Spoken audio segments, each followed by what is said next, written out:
manager, athletic director, whoever it might be. But to be asked to do it along with Casey and Adam and Eric was an honor. This school's done a lot for me. I was involved with the search with Mick Cronin as well, with Dan Guerrero, and realized how hard it is. It's a lot of work. But UCLA has given me a lot, and any chance I have to give back, I accept with open arms. And you learn a lot in the process. And in this process, I got to meet a great guy, great person in Bob. And so I really enjoyed it. And I think we got a great coach here at UCLA. Bob comes from a really different background than previous UCLA football coaches. What was the focus when you were looking at a wide pool of candidates, and then what made you guys focus in on Bob? We tried to identify early what was the model we were looking for. And you're right, UCLA, a little unconventional to hire a guy like Bob. That hasn't been the past hires.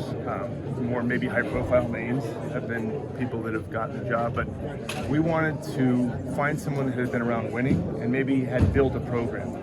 And what stood out with Bob was that he had done it in a variety of places and had shown the ability to lead and win in places that are hard to win. And UCLA, although has had all these national championships, we have struggled in the football arena. And so to get somebody that we thought could build a program was important to us. Someone that we felt like could be here for 20 years, and someone that wanted to be for 20 years.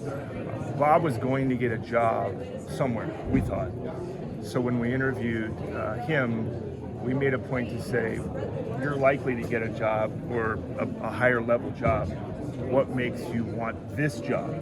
Because he could have gotten, like I said, other jobs.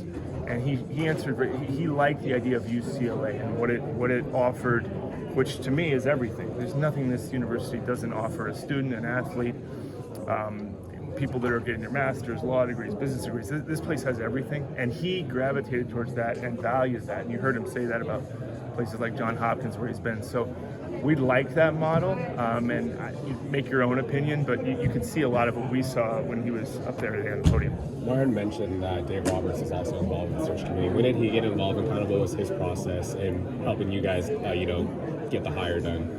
Yeah, Dave, we kind of looped Dave in. I think they were playing, and he obviously was busy, and we had a few in-person things, and then he jumped on Zoom. And just a lot of people in his position, we are all busy. You guys are busy. Everybody's busy. But for Dave to even take the time to jump on a Zoom, it showed that he cared. He does care about UCLA. And we talked about the fact that there's a lot of high-profile alumni that we don't do a good enough job of corralling. And, we forget sometimes of the power of our alumni and the power of that network. But for a guy like Dave to just jump on and say, how can I help?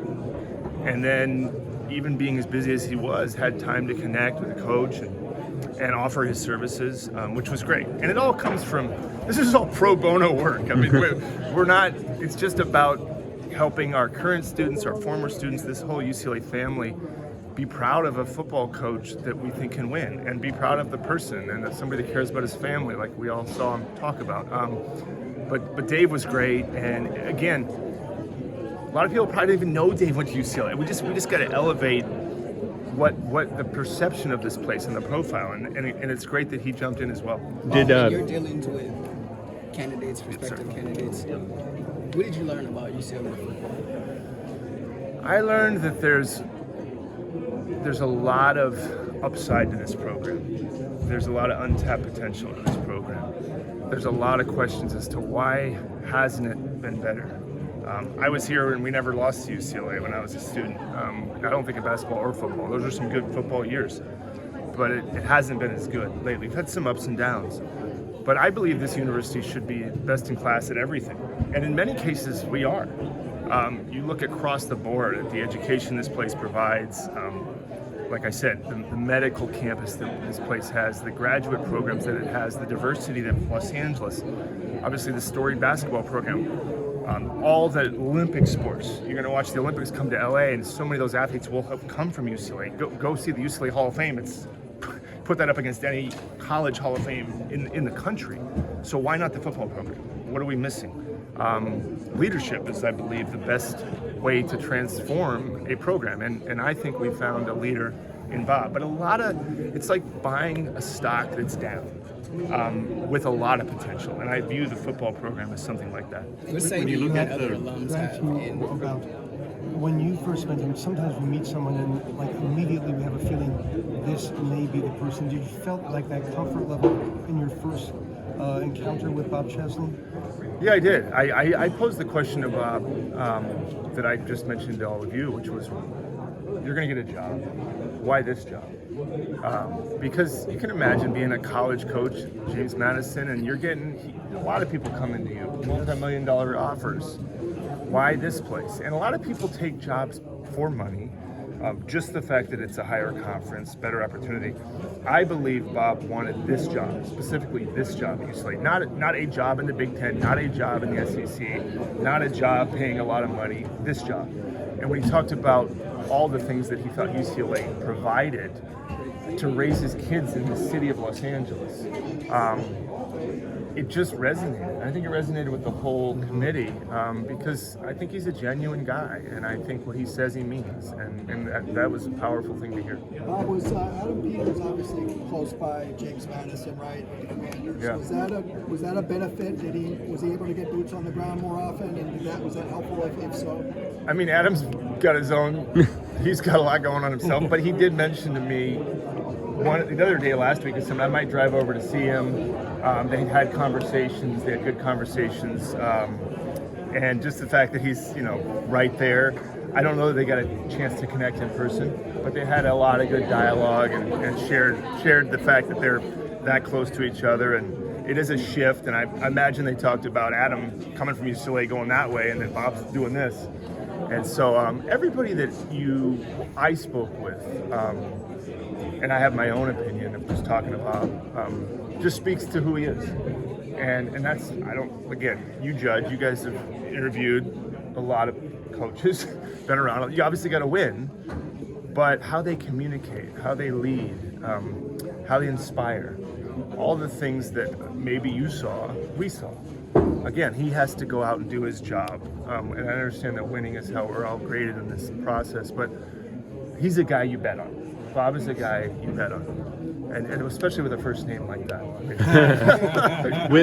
You mentioned the raising the question of like, why hasn't it worked here? When you kind of look back and say the last 2.5 decades or so, do you think the problems are kind of something with this like place, or right? That's something that's like that it's been a constant, or do you feel that each kind of coaching reign has had like its own kind of separate issues?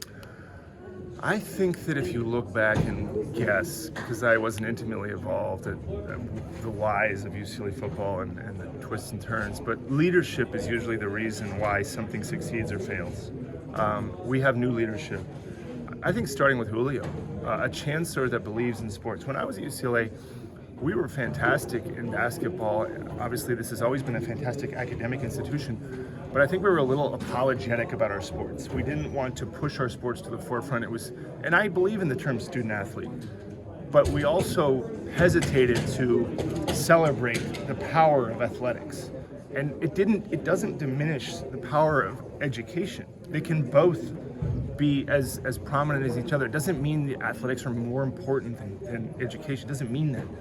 But it does mean we can celebrate it. And this is what better place to celebrate it. So I think in the past with football or basketball or any other sport, we wanted to make sure UCLA was viewed as an academic institution first. And I think to succeed in anything, you have to be unapologetic and say, no, the football team matters to a high degree. It doesn't mean the other stuff doesn't matter. It's not either or. It can be both. And I think now finally with Chancellor Julio and Martin and even the committee saying, why not, right? And now maybe because it's a business, it's changed. Maybe because people are going, these are professionals in some respects. So maybe the fact that to get on board, to get in the Big Ten, to compete, you have to embrace the fact of the power of football. I mean, if we're being honest, like NFL is a monster. College football, you're seeing what happens. People go to school based on their football team. Forget about UCLA. People pick college as kids because of their football team. You can argue whether that's right or wrong, but that's a fact. And so get on board and acknowledge that, while at the same time, you don't need to lose anything educationally at all. With kind of the initial stuff, was it a cold evaluation of resumes, or was there a connection to Chesney from somebody on the committee or somebody you guys were connected with at all?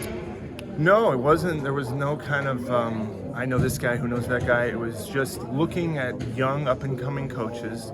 I mean, Signetti and him didn't overlap, but Right. look no further than that. If we could get anything close to that. But you look at a place like Indiana, traditional basketball school, it's a great model where you might have asked that question, why isn't Indiana football? They hadn't beaten, Ohio State in 30 years? Right. And you probably would, if you were a student there or been around there or alumni, you'd say, well, we can't beat these teams. Well, they just did. So I believe UCLA's got as good a better chance than a place like that. And so it showed us a model. It doesn't mean that that's going to be easy to do, but we liked the idea of somebody that had coached and led and won at a place that's hard to win at. And maybe we could grab some of that skill set in a coach like Coach Chesney and get it and just elevate it to a place like UCLA with more resources, with more ability to recruit high-level players. And that's the hope, that's the goal. What say will you and other alums have in the decision to go to the Rose Bowl over SoFi? What was your experience? I like, as a won't student? have any say in that. That's for the leadership to decide. What was my experience? It was great. You know, I think going to the Rose Bowl was enjoyable. I know these decisions are made with a lot of things in mind, but I trust the leadership of UCLA. I trust Julio. I trust Martin. I trust people making those decisions. Whatever the best decision is, I believe in them to make it.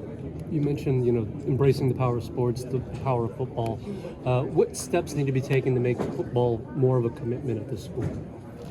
Well, obviously you win, people. This is a tough town to compete in. I mean, you have to win.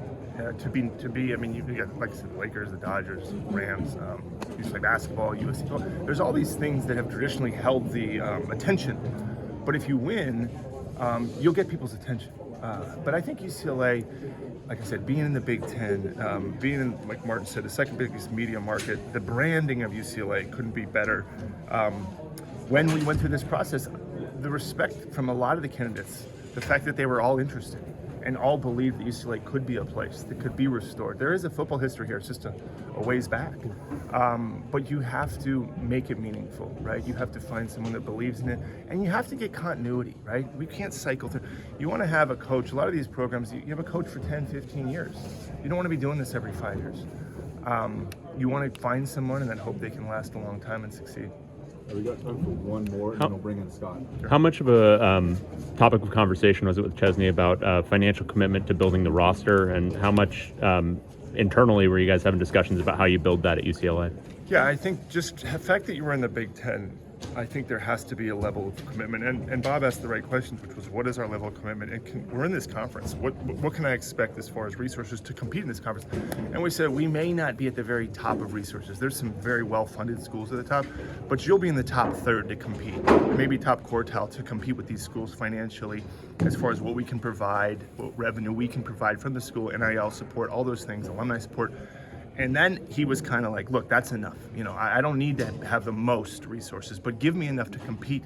Sometimes you show up at these, some schools are playing these power conferences with one hand tied behind their back because they don't have it. I mean, you can have a one-off year, but to compete and sustain competition, you have to have the resources. And I think one question that he asked was, where's our commitment? And that was answered, that we are committed and we will provide that.